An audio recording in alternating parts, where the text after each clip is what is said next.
Alright, you're welcome to lecture 2.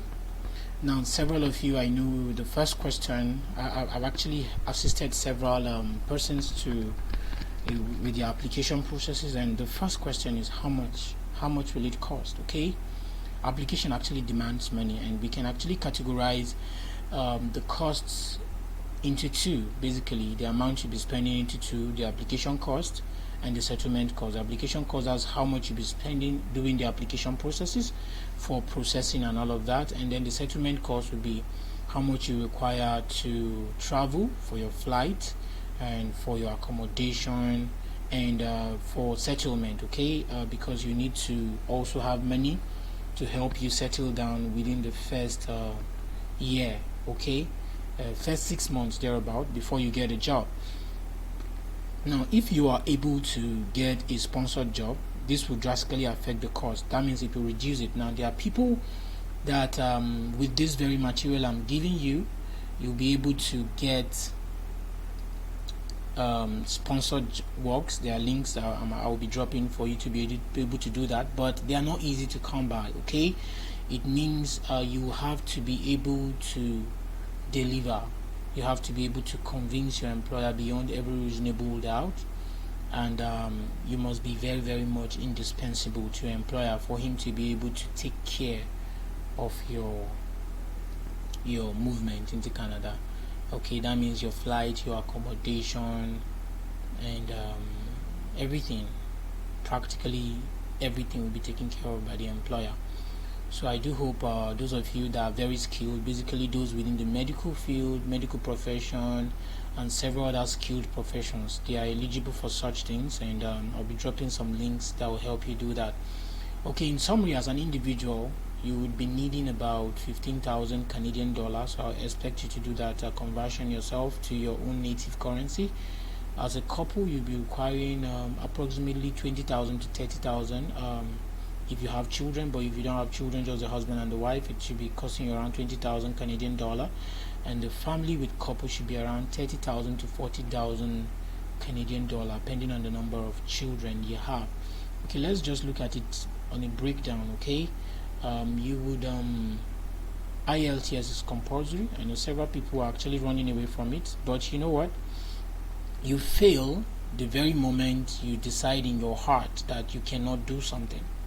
Okay, Ielts is quite easy. I've had people that didn't even pay for any training, and they wrote Ielts and came out with excellent scores. Okay, there are several resources online for Ielts, and you can become excellent in Ielts.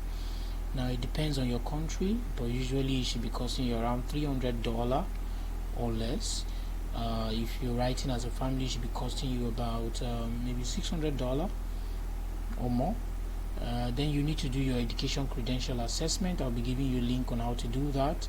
So that will be costing you $200 for an individual, and for a family about $400. Biometric should be costing you about $85 as an individual, and as a family should be around $170. Medical should be around $100. I mean, these are all in Canadian dollars. Okay, and you know Canadian dollar is less than the US dollar. So for family, medical should be around $200 to $400 depending on the number of persons. Application and processing fee, usually an individual is $825. Currently it was less than this before. Now it just increased recently, and then for family it will be costing around $1,650 to $2,100. Right of permanent residency fee is currently $500 Canadian dollar, and then for a family it should be around 1,000. You might also have smaller expenses that you didn't expect. That should be, let's estimate, about $250 for an individual, and for family it should be around 500 to 700 depending on the number of children you have. And then you have settlement fund, which should be costing maybe around 13,800. That should be the amount of money you will require to settle down within that period. And then for a family, depending on the number of children, it should be within the range of 16,500 to 25,000 Canadian dollar. Okay, now these are you're gonna, when you begin your application, you're going to get more details. Okay, and this can actually change, so it can change anytime. So I do hope you begin as quick as possible so you can maximize these opportunities. Provision of new programs, some provinces might actually charge you more. Alberta will charge you $500 additionally. That's during processing. That's if you've been invited. Okay, you're not paying all this money upfront. No, you're not. You pay several days of this money during the time that you have been nominated. That's when you pay. Okay, and if there's any challenge, usually some of them have refund policies. British Columbia will be spending around 1,150, and this is basically for individuals generally. So if you have a group of persons, it depends. For Manitoba, 250. For Nova Scotia, nothing. You will not be charged anything.